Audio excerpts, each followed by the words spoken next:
Against all odds, the miracle of British Airways Flight 5390, a true story of courage, teamwork, and the triumph of human spirit. Birmingham Airport, early morning, June 10, 1990. The sun rises over Birmingham Airport, casting long shadows across the tarmac.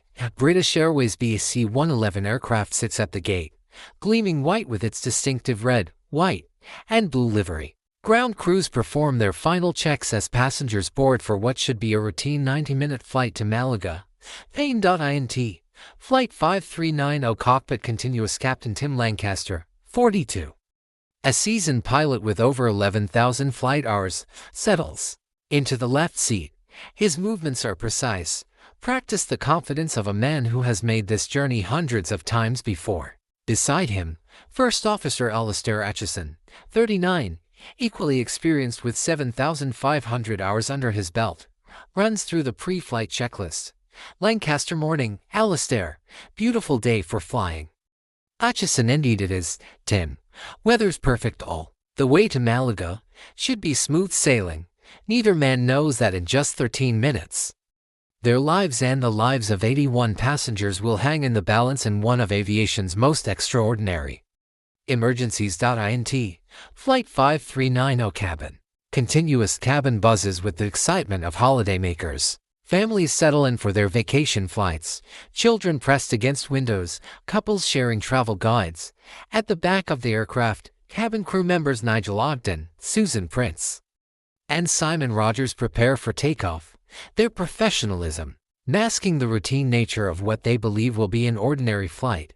Flight attendant Nigel Ogden, a veteran of countless flights, moves through the cabin with practiced ease, checking seat belts and stowing luggage. His calm demeanor and warm smile put nervous passengers at ease.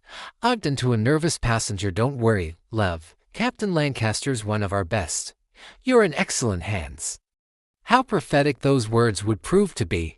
The text. Birmingham Airport 08-7 Horseflight 5390 taxis to the runway, its twin engines humming with power. The aircraft accelerates down the runway, lifting gracefully into the morning sky. Birmingham shrinks below as they climb toward their cruising altitude of 17,300 feet.int. Flight 5390 cockpit continuous. The descent is textbook perfect. Lancaster and Atchison work in harmonious rhythm, their communication crisp and professional. The aircraft responds beautifully to their commands. Lancaster climbing through 15,000 feet. Everything looking good. Atchison: roger that. Autopilot engaged. Systems all green. Lancaster: you know, Alastair, after all these years, I still love this moment breaking through the clouds, seeing the world spread out below. Never gets old. Atchison chuckling: careful, Tim, you're starting to sound poetic. The two men share a laugh, completely unaware that these may be among the last normal moments of their professional lives.int. Flight 5390 cabin continuous. Passers settle in for the flight. The seatbelt sign has been turned off, and the cabin crew begin their service. The atmosphere is relaxed, cheerful. Children giggle, adults chat, and the steady hum of the engines provides a comforting backdrop. Ogden over intercom: ladies and gentlemen, we've reached our cruising altitude. The weather looks excellent, and we should arrive in Málaga right on schedule. Please sit back, relax, and enjoy your flight. Wait for hours the moment everything changes in. Flight 5390 cockpit 08 for hours 13 minutes into the flight. Lancaster reaches for his meal tray, the mundane action of a pilot settling in for a routine flight. Atchison adjusts the radio frequency. Then, without warning, the impossible happens. Sound effect: explosive decompression. Windshield on Lancaster's side doesn't just crack, it explodes outward with the force of a bomb. The cockpit instantly transforms into a howling maelstrom of freezing air, loose objects, and chaos. Lancaster shouting over the noise what the, but Lancaster's words are lost as the explosive decompression sucks him out of high seat. The tremendous pressure differential, 17,300 feet of altitude difference, creates a vacuum that pulls him toward the gaping hole where the windshield used to be. In seconds, Lancaster is pressed against the window frame, his body halfway outside. The aircraft, held only by his seatbelt and the desperate grip of the slipstream, his head and torso are outside in the -17-degree air, traveling at 300 miles per hour. Atchison, Tim. The first officer's training kicks in with lightning speed. While his captain is being battered by the slipstream outside the aircraft, Atchison knows he has seconds to prevent total disaster. Atchison into radio, shouting over the noise, "Mayday! Mayday! Mayday! This is British Airways 5390. We have explosive decompression, captain sucked out of aircraft. Requesting immediate emergency landing. Ground control British Airways 5390. Say again your emergency. Atchison windshield failure. Captain partially ejected from aircraft. We need immediate vectors to nearest suitable airport. Heroes in the cabin in. Flight 5390 cabin continuous. Explosive decompression sends shockwaves through the passenger cabin. Oxygen masks drop from overhead compartments as the cabin pressure plummets. Passengers scream in terror as loose objects fly through the air. But while panic could have reigned, something extraordinary happens instead. Flight attendant Nigel Ogden, hearing the explosion from the cockpit, doesn't hesitate. Despite the chaos, despite the terror, despite every instinct telling him to secure himself first, he rushes toward the cockpit. Ogden to other crew members, Susan, Simon, get the passengers secured. I'm going to the cockpit. Prince shouting over the noise, Nigel, be careful. Ogden bursts into the cockpit and sees a sight that will haunt him forever. Captain Lancaster's body is pressed against the window frame, his head and torso whipping violently in the 300 mph slipstream. For a terrifying moment, Ogden thinks the captain is dead, but then he sees movement. Lancaster is still alive, still conscious, still fighting, without hesitation, without thought for his own safety. Ogden lunges forward and grabs Lancaster's legs. The force of the wind tries to pull both men out of the aircraft, but Ogden holds on with superhuman strength. Ogden screaming to Atchison, I've got him. I've got the captain. Atchison not looking back, focused on flying. Hold on, whatever you do, don't let go. For the next 20 minutes, Nigel Ogden performs one of the most heroic acts in aviation history. Gripping Lancaster's legs with both hands, he becomes a human anchor, preventing the captain from being torn away from the aircraft entirely. The physical strain is enormous. His arms burn, his muscles scream, but he refuses to let go. Ogden to himself, through gritted teeth, hold on, Tim, just hold on. We're going to get you down. The pilot's nightmare in Flight 5390 cockpit continues. First Officer Atchison faces every pilot's worst nightmare. His captain is incapacitated, hanging outside the aircraft in sub-zero temperatures. The cockpit is filled with flying debris, charts, and equipment. The noise is deafening, the cold bitter, and he must somehow land this aircraft safely with 81 souls on board. But Atchison doesn't panic. His 7,500 hours of training take over. He begins the emergency descent, knowing that every second counts. At 17,300 feet, the outside air temperature is -17 degrees Celsius.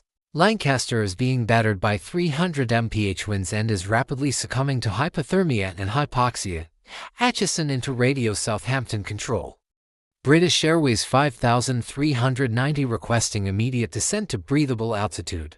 We have a captain partially outside the aircraft. Southampton control. British Airways 5390 cleared immediate descent to flight level 110. Emergency services standing by. Atchison to himself, come on, Alastair. You can do this. Hit her down. Get everyone down safely. The aircraft shudders as Atchison pushes it into a steep descent. He knows he's asking a lot of the aircraft, descending rapidly with a gaping hole in the cockpit. The aerodynamics completely compromised, but he has no choice. Atchison calling back to Ogden, how is he? Is he still with us? Ogden straining with effort, he's still moving, still breathing, but we need to get down fast. The impossible Holden. Flight 5390 cockpit continues. What Nigel Ogden is doing shouldn't be humanly possible. Holding a full-grown man against 300 mph winds while the aircraft banks and descends should be impossible. But sometimes, in moments of extreme crisis, ordinary people find extraordinary strength. Ogden's hands are numb from the cold. his arms screaming in agony. Ice forms on his face from the sub-zero air rushing through the cockpit, but he doesn't let go. He can't let go. Ogden to Lancaster, though he can't hear. Stay with me, Captain. Just stay with me. We're going to get you home. Flight attendant Simon Rogers appears at the cockpit door, sees the situation, and immediately joins Ogden, adding his strength to hold the captain. Roger, Steve got his ankles. I've got him. Ogden, good man. Don't let go. Now the flight attendants are holding their captain's life in their hands, literally. Together, they form a human chain, anchoring Lancaster to the aircraft through sheer will and determination. The descent to Hope East. British Airways Flight 5390 Dave aircraft descends rapidly through the cloud layer. From the ground, it would appear to be a normal descent, but inside, it's anything but normal. The gaping hole in the cockpit windshield is visible, and if anyone could see closely enough, they might glimpse the extraordinary drama unfolding. In Flight 5390 cockpit continues as the aircraft descends through 11,000 feet. The air becomes more breathable, but Lancaster's condition is critical. He's been outside the aircraft for over 10 minutes now, battered by hurricane-force winds, frozen by sub-zero temperatures. Atchison into radio Southampton Control, requesting vectors to Southampton Airport. We need the longest runway available and full emergency services. Southampton Control, British Airways 5390, turn left heading to 170, descend to 5,000 feet. Southampton Airport is 20 miles ahead. Fire and rescue are standing by. Atchison left to 170, descending to 5,000. How long for the approach? Southampton Control, British Airways 5390, estimate 10 minutes to touchdown. 10 more minutes.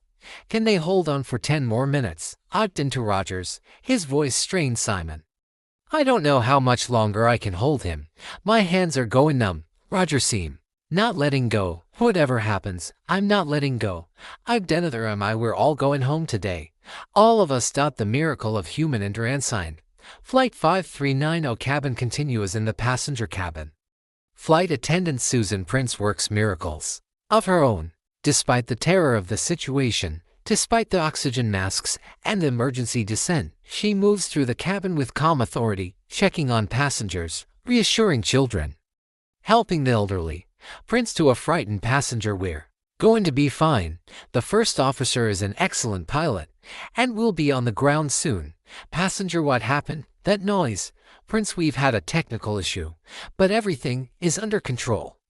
Please keep your oxygen mask on and stay seated. Her calm professionalism in the face of crisis helps prevent panic from spreading through the cabin. While most passengers know something is seriously wrong, they trust in the crew's competence and remain relatively calm. Child passenger to his mother, Mummy, are we going to crash? Prince kneeling beside them, no, sweetheart, we're just going to land a bit earlier than planned. The captain and first officer are very good at flying planes. The final approach next. Southampton Airport. Day fire trucks and ambulances line the runway at Southampton Airport. Emergency personnel stand ready for what they fear may be a catastrophic arrival. Word has spread quickly through the emergency services about the nature of this emergency. A captain sucked out of his aircraft, held only by his crew. In Southampton Control Tower continues control to colleague in 30 years of air traffic control. I've never heard anything like this. How is it even possible? Colleague wife, anyone can get them down. It's Atchison. He's got over 7,000 hours. Controller, he's not his flying I'm worried about. It's whether they can keep holding on. Int. Flight 5390 cockpit continuous. The aircraft is now on final approach. Atchison can see Southampton Airport ahead. The runway lights visible in the distance, but landing a damaged aircraft with compromised aerodynamics is like trying to thread a needle in a hurricane. Atchison to Ogden and Rogers. Okay, gentlemen, this is it. I'm going to get us down, but the landing might be rough. Whatever you do, don't let go of the captain until we're stopped on the ground. Ogden, his voice hoarse from shouting over the wind, understood. We're not letting go. For 22 minutes now, Ogden and Rogers have held Captain Lancaster's life in their hands. Their arms are beyond exhaustion, their hands cramped and frozen, but they continue to hold on through sheer determination. Rogers to Ogden. My grandfather used to say that heroes aren't born. They're made in moments like this. Ogden. Well then, Simon, I guess today we're all heroes. Touchdown X. Southampton Airport runway day flight 5390 appears over the runway threshold, looking deceptively normal from the outside. Only the emergency vehicles lining the runway hint at the drama that has unfolded at 17,000 feet.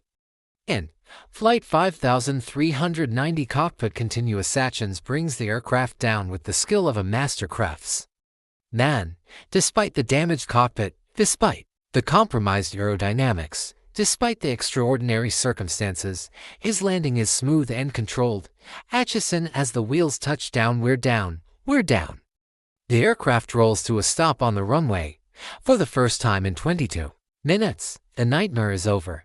Ogden collapsing from exhaustion. We did it. We actually did it. Emergency personnel rush to the aircraft. Paramedics climb up to the cockpit through the cabin, and with careful precision, they begin the delicate process of extricating Captain Lancaster from the window frame.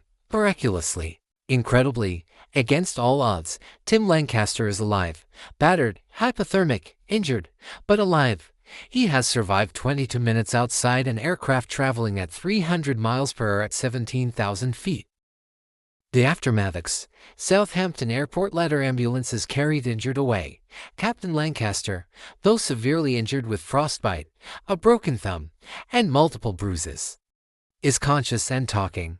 The doctors call his survival nothing short of miraculous. Int. Hospital or OM ladder. Captain Lancaster lies in a hospital bed, bandaged but very much alive. Beside him sit First Officer Atchison and flight attendant Nigel Ogden. Lancaster weakly. Nigel, they tell me you held onto me for 22 minutes. Ogden modestly. Simon helped. We weren't going to let you go, Captain. Lancaster. 22 minutes. Outside the aircraft. I remember some of it. The cold, the wind, but mostly I remember feeling your hands holding my legs. I knew as long as you were holding on, I was going to be okay. Atchison, and I remember thinking, just get them down, Alastair. Just get everyone down safely. Funny how training takes over when everything goes wrong. Lancaster. We all did our jobs that day, and we all went home. The investigation in Aviation Accident Investigation Office weeks later. The investigation into Flight 5390 reveals a sobering truth. The windshield had been improperly installed. Just 27 hours before the flight, wrong bolts smaller and weaker than required had been used to secure the captain's windshield. Investigator reading report: the bolts were 0.0 to 6 inches too small in diameter and 0.1 inches too short. Under normal conditions, they might have held, but at altitude, with the pressure differential, catastrophic failure was inevitable. So this was completely preventable. Investigator complete. But what happened after the failure? That was extraordinary. The crew's response was textbook perfect under impossible circumstances. The investigation leads to changes in maintenance procedures and windshield installation protocols. But more importantly, it becomes a case study in human performance under extreme stress, how ordinary people can achieve extraordinary things when lives depend on it. The recognition in Buckingham Palace. Months later, in a ceremony that captures the world's attention, the crew of Flight 5390 receives recognition for their heroism. First Officer Atchison is awarded the Distinguished Flying Cross. Flight attendants Nigel Ogden and Simon Rogers receive the Queen's Commendation for valuable service in the air. Presenter reading citation for exceptional courage and skill in the face of extreme danger, maintaining the safety of passengers and crew through actions far beyond the call of duty. But perhaps the most meaningful recognition comes from the passengers themselves, 81 people who went home to their families because of the courage and professionalism of their crew. Return to the SkyX. Birmingham Airport. 1 year later, Captain Tim Lancaster walks across the tarmac to a British Airways aircraft. He's returned to flying, as have First Officer Atchison and the cabin crew. Their first flight together since the incident is emotional but triumphant. Int. Flight cockpit. Lancaster settles into the captain's seat, his hands steady on the controls. Beside him, Atchison runs through the pre-flight check. Atchison ready. Captain, Lancasterity, First Officer. As they taxi to the runway, Lancaster catches his reflection in the intact windshield. He thinks about that day, about the 22 minutes that changed everything, about the hands that held him when letting go would have been easier. Lancaster to himself: some days you're reminded why you fly, and some days you're reminded why you trust the people you fly with. Epilogue: the lessons of Flight 539 of AD to Black. Narrator via the story of British Airways Flight 5390 is more than just an aviation incident. It's a testament to the power of human courage, the importance of teamwork, and the extraordinary things that ordinary people can accomplish when faced with the impossible. Fate indeed. Aviation Training Facility. Day instructor to a class of student pilots. Flight 5390 teaches us several crucial lessons. First, that proper training and procedures can save lives even in the most extreme circumstances. First Officer Atchison's response was textbook perfect because he had trained for emergencies his entire career. Student pilot: what about the cabin crew? They weren't trained to hold someone outside an aircraft. Instructor: that's the second lesson. Sometimes, heroism isn't about following procedures, it's about refusing to give up when someone's life is in your hands. Nigel Ogden and Simon Rogers held Captain Lancaster for 22 minutes, not because they were trained to, but because they couldn't live with themselves if they let go. Fade to win.